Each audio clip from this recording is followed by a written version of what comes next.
Hello అండి, నమస్తే. Welcome back to family bites. ఈరోజు వీడియోలో మంచి టేస్టీగా ప్రాన్స్ బిర్యానీని క్విక్గా సింపుల్గా చేసే ఒక ప్రాసెస్ని షేర్ చేయాలనుకుంటున్నాను. ఇలా సింపుల్గా చేసినా సరే రొయ్యల బిర్యానీ టేస్ట్ అనేది చాలా బాగుంటుంది. మీరు కూడా రొయ్యల బిర్యానీని తక్కువ టైంలో కుక్కర్లో చిటికలో ఇలా చేయాలంటే ఒకసారి ఇలా ట్రై చేసి చూడండి. ఎంతో టేస్టీగా గుమగుమలాడే ఈ రొయ్యల బిర్యానీని ఎలా చేయాలో చూసేద్దాం. ముందుగా ఈ బిర్యానీ కోసం ఇక్కడ నేను 1/2 kg వరకు ప్రాన్స్ని ఇలా శుభ్రంగా కడిగి తీసుకున్నాను. ఇందులోకి 1 టీ స్పూన్ ఉప్పుని, 1/2 టీ స్పూన్ పసుపుని, స్పైసీనెస్కి తగ్గట్టుగా కారాన్ని వేసుకోండి. 1/2 టీ స్పూన్ జీలకర్ర పొడి, 1 టీ స్పూన్ ధనియాల పొడి వేసుకోండి. 1 టేబుల్ స్పూన్ దాకా అల్లం వెల్లుల్లి పేస్ట్ని ఇలా ఫ్రెష్గా దంచి వేసుకోండి. ఇందులోనే అరచెక్క నిమ్మరసాన్ని కూడా వేసుకుందాము. ఇప్పుడు వీటన్నింటిని రొయ్యలకు బాగా పట్టే విధంగా కలుపుకోవాలి. ఇలా కలుపుకున్న రొయ్యలను ఒక అరగంట పాటైనా మ్యారినేట్ చేసుకోవాలి. ఇప్పుడు మనం బియ్యాన్ని నానబెట్టుకోవాలి.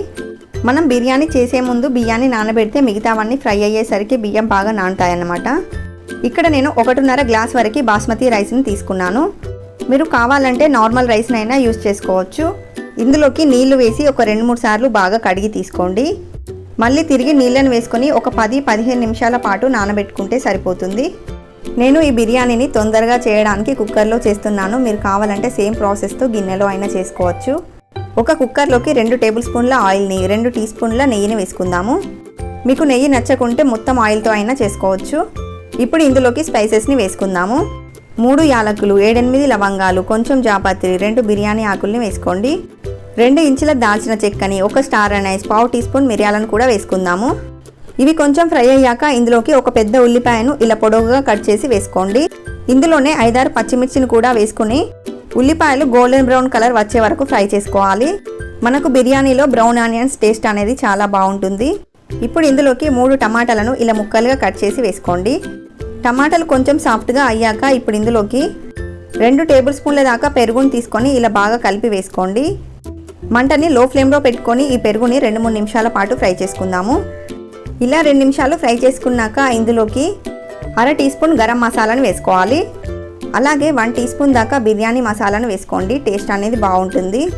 ఇందులోనే 2 టేబుల్ స్పూన్ల పుదీనాని, 2 టేబుల్ స్పూన్ల కొత్తిమీరను కూడా వేసుకుని అంతా ఒకసారి బాగా కలుపుకోండి.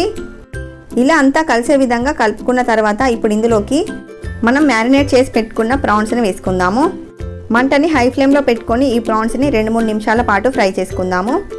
ఇలా 2 నిమిషాలు ఫ్రై చేసుకున్నాక ఇప్పుడు కవర్ చేసి మరో 2-3 నిమిషాల పాటు ఈ రొయ్యలను ఉడికించుకోవాలి. ఇలా ఉడికించడం వలన రొయ్యలు అనేటివి కొంచెం సాఫ్ట్గా అవుతాయన్నమాట. ఇప్పుడు ఇందులోకి మనం నానబెట్టుకున్న రైస్ని వేసుకోవాలి.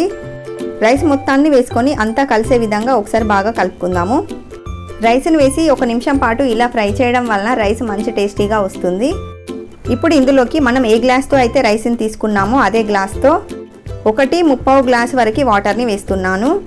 ఒకవేళ మీరు నార్మల్ రైస్తో చేస్తుంటే 1 గ్లాస్ రైస్కి 1.5 గ్లాస్ వరకు వాటర్ని వేసుకుంటే సరిపోతుంది. ఇప్పుడు టేస్ట్ చూసుకొని సాల్ట్ని అడ్జస్ట్ చేసుకోండి.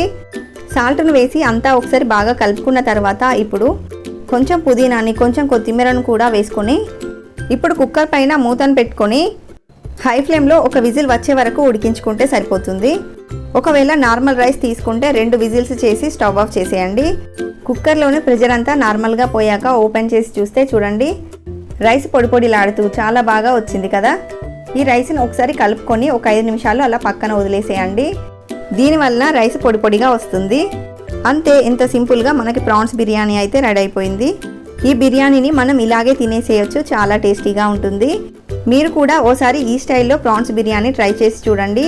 మీకు కూడా బాగా నచ్చుతుంది. ట్రై చేశాక మీకు ఎలా కుదిరిందో నాతో కింద కామెంట్ సెక్షన్లో షేర్ చేసుకోండి.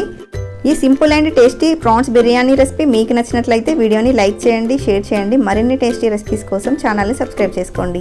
Thank you for watching.